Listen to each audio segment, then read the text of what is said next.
ஹரே கிருஷ்ணா கிருஷ்ணா கிருஷ்ணா ஹரே ஹரே, ஹரே ராமா ராம ராம ஹரே ஹரே.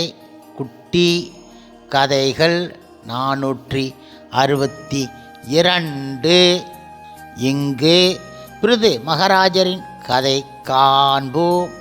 முன்பு ஒரு சமயம் சதுஷனர்கள் பிரம்மா அருகில் சென்று கேட்டார்கள், ஓ பிதா மகரே, நீங்கள் யாரை தியானம் செய்கின்றீர்கள்?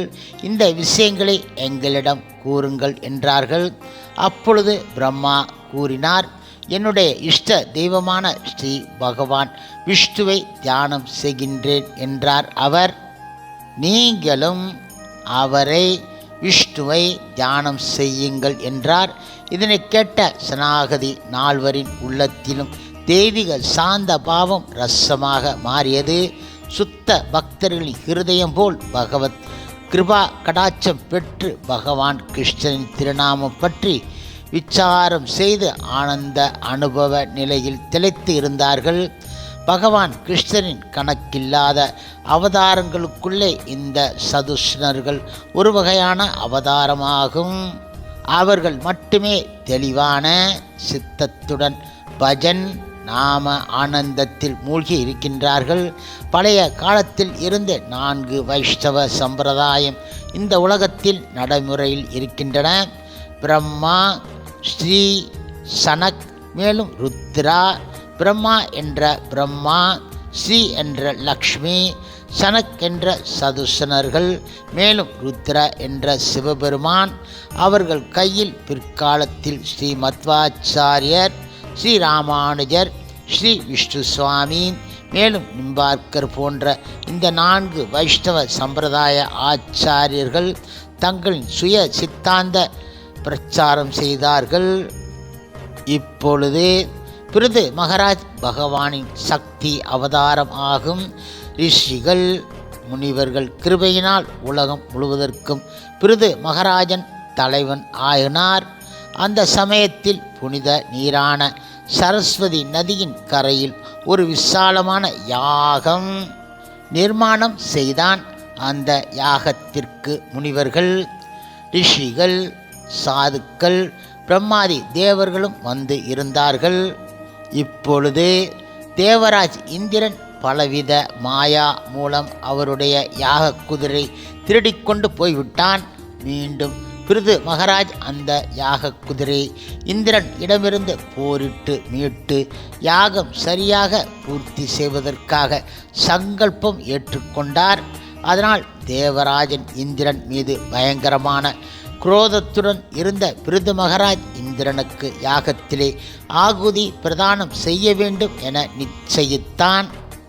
இதனை தெரிந்து வேறு வழியில்லாமல் இந்திரன் நாராயணரை சரண் அடைந்தான். அப்பொழுது நாராயணர் பிருது மகாராஜனிடம் கூறினார், ஓ உலக அரசனே, இந்திரன் உண்மையான அபராதி. அவனே இந்த யாக குதிரை திருடி உலக வாசிகளை அவன் வழியே இந்திரன் வழி சென்று திருட்டு காரியங்கள், மாயா காரியங்கள், கொடூரமான காரியங்கள் ஏற்றுக்கொள்ள செய்து கெட்ட காரியங்கள் செய்து இந்த சமுதாயம் மீது அமங்கலம் கொண்டு வந்து இருக்கிறான். அதனால் அவனை, இந்திரனை நீ வதம் செய்ய வேண்டாம். நீ என்னுடைய சக்தி அவதாரம் ஆகும். இந்திரனும் அதுபோல் ஆகும். அதனால் இருவருமே சமமே. அதனால் நீ போரிட வேண்டாம். இதுதான் உனக்கு கடமை. ஸ்ரீ விஷ்ணுவின் வார்த்தையை கேட்டுவிட்ட பிருத்து மகாராஜ் சந்தோஷம் ஆகி குரோதத்தை குறைத்து கொண்டான். இப்பொழுது பகவான் பிருத்து மகாராஜாவுக்கு ஆசீர்வாதம் கொடுத்து கூறினார், ஓ மகாராஜ், உனக்கு மங்களம் உண்டாகட்டும். நீ என்னுடைய கட்டளை ஏற்று மக்களை காப்பாற்றி தானம், தர்மம், சுயதர்மம், அரச தர்மம், மேலும் ஹரிபக்தி பிரச்சாரம் செய்வாயாக என்றார் அவர். என்னுடைய நெருங்கிய சொந்த பக்தன் பிரம்மாவின் மானச புத்திரர்களான சனாகதி நால்வர் எப்பொழுது உன்னுடைய சபைக்கு வருகின்றார்களோ அப்பொழுது அவர்களுடைய திருவாயாலேயே தத்துவம் மேலும் ஞான உபதேசங்களை நீ கேட்க வேண்டும் என்றார் அவர். இதனை கூறிவிட்டு பகவான் தனது சொந்த தாமத்திற்கு சென்று விட்டார். திடீரென முழுமுதற் கடவுள் மற்றும் பரம புருஷ பகவான் ஸ்ரீகிருஷ்ணர் அவரின் சொந்த நெருங்கிய பக்தனான பிரம்மாவின் மானச புத்திரர்கள் மிக மிக ஜோதிமயமாகி தாமத்தில் இருந்து நிர்வாண வேடத்தில் கௌபீனத்துடன் சூரியனுக்கு சமமாக வெளிச்சம் விஸ்தாரம் செய்து பிருத்து ராஜ்யசபையில் அவதரித்தார்கள். இப்பொழுது பிருத்து மகாராஜ் மற்றும் சபையில் இருந்தவர்கள் இந்த அற்புதமான ஜோதிமயமான வெளிச்சத்தை உடைய 4 ரிஷிகளை தரிசனம் செய்தார். மன்னர் நினைத்தார், அவசியம் இவர்கள் சனாகதி முனிவர்.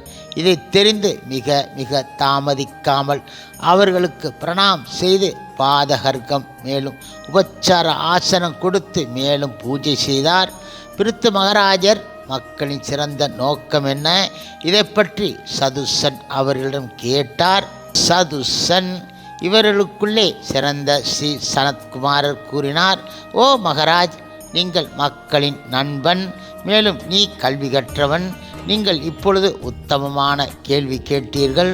உங்களைப் போல் சாதுவால் தான் இந்த மாதிரியான கேள்வியை கேட்க முடியும். சாது சங்கத்தில் கேட்பவர் மேலும் சொற்பொழிவு கொடுப்பவர் இருவருக்கும் ருசி ஏற்பட வேண்டும்.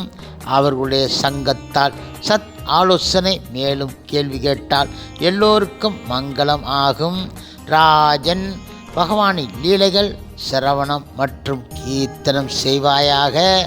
அதாவது பகவான் கிருஷ்ணரின் புகழை கேட்பதும் மற்றும் மற்றவர்களுக்கு கூறுவதுமாக இருப்பாயாக என்றார்கள் அவர்கள்.